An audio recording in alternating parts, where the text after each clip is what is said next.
നമസ്കാരം. Raft of ഫുട്ബോളിലേക്ക് അവർക്കും സ്വാഗതം. 41 വയസ്സുണ്ട് തിയാഗോ സിൽവക്ക്.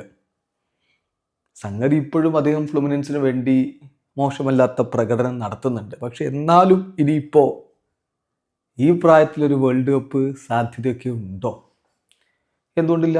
41 വയസ്സുള്ള ക്രിസ്ത്യാനോ വരുന്നുണ്ടല്ലോ, 40 വയസ്സുള്ള മോഡ്രിച്ച് വരുന്നില്ലേ, മെസ്സിക്ക് വേൾഡ് കപ്പിനിടയിൽ 39 ആവില്ലേ? പിന്നെന്താ?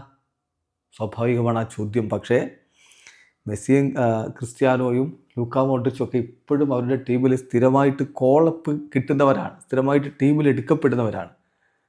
പക്ഷേ ഏതാണ്ട് 3 വർഷക്കാലമായിട്ട് തിയാഗോ സിൽവയെ ബ്രസീൽ ടീമിൽ എടുക്കുന്നില്ല. ഇപ്പോഴും പക്ഷേ അദ്ദേഹം ബ്രസീൽ ടീമിനായിട്ട് ഇനി കളിക്കില്ലെന്നും പറഞ്ഞ് വിരമിക്കൽ പ്രഖ്യാപിച്ചിട്ടൊന്നുമില്ല. ബ്രസീലിനായിട്ട് 113 അന്താരാഷ്ട്ര മത്സരങ്ങൾ കളിച്ചിട്ടുള്ള ആളാണ്. അദ്ദേഹം പല വേൾഡ് കപ്പുകളിലും ബ്രസീലിൻ്റെ ഡിഫൻസ് കാക്കുകയും ചെയ്തു. അപ്പോൾ അങ്ങനെയുള്ള ഒരാൾ ഇനിയും ഒരു വേൾഡ് കപ്പ് കളിക്കാൻ മോഹമുണ്ട് എന്നിപ്പോൾ തുറന്നു പറഞ്ഞിരിക്കുകയാണ്. കുറേ കാലത്തിന് ശേഷം അദ്ദേഹം ആദ്യമായിട്ട് തുറന്നു പറയുകയാണ് ഈ വേൾഡ് കപ്പ് കളിക്കാൻ ആഗ്രഹമുണ്ട്. വെറും ആഗ്രഹമല്ല, കപ്പടിച്ചുകൊണ്ട് വിരമിക്കാൻ പറ്റിയാൽ അതൊരു വല്ലാത്ത സ്റ്റോറി ആവില്ലേ? അദ്ദേഹം പറയുന്ന വാക്കുകളിലേക്ക് ഒന്ന് പോകണം. ലേക്കിപ്പുമായിട്ടുള്ള അദ്ദേഹത്തിൻ്റെ ഇൻ്റർവ്യൂവിൽ അദ്ദേഹം പറയുകയാണ്, ഞാൻ പറഞ്ഞിട്ടുള്ളൊരു കാര്യം എന്താണെന്ന് വെച്ചാൽ, ഇമാജിൻ ചെയ്യുന്ന കാര്യം അത് ഞാൻ പറയുന്നത്, എൻ്റെ കരിയർ വേൾഡ് കപ്പ് കിരീടം കൊണ്ട് അവസാനിപ്പിച്ചാൽ that would be the perfect moment to stop. അത് കളി നിർത്താൻ ഏറ്റവും പെർഫെക്റ്റ് മൊമെൻ്റ് ആയിരിക്കും.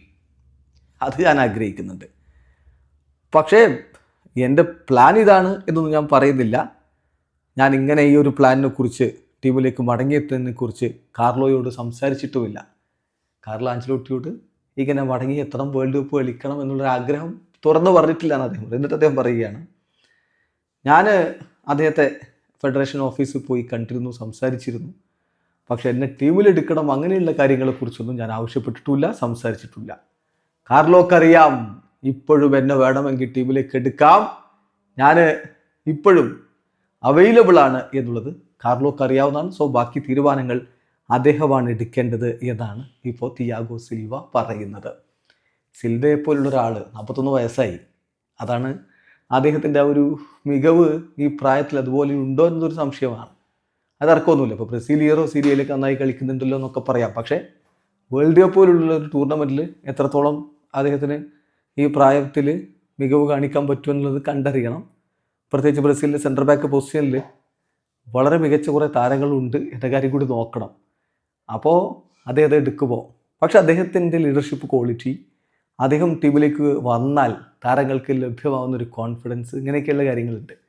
അത് ഏറ്റവും നന്നായിട്ട് അറിയാവുന്നയാൾ അത് കാർലോ ആഞ്ചലോട്ടി തന്നെയാണ്. സോ ആഞ്ചലോട്ടിൻ്റെ തീരുമാനമെടുക്കും. Just wait and see. March മാസത്തിൽ ഇൻ്റർനാഷണൽ കോളപ്പ് വളരെ ഇമ്പോർട്ടൻ്റ് ആയിരിക്കും. വീഡിയോ അവസാനിക്കുന്നു. ഫുട്ബോൾ ലോകത്തെ കൂടുതൽ വിശേഷങ്ങളുമായി റാഫ്റ്റ് ടോക്സ് വീഡിയോ എത്താം.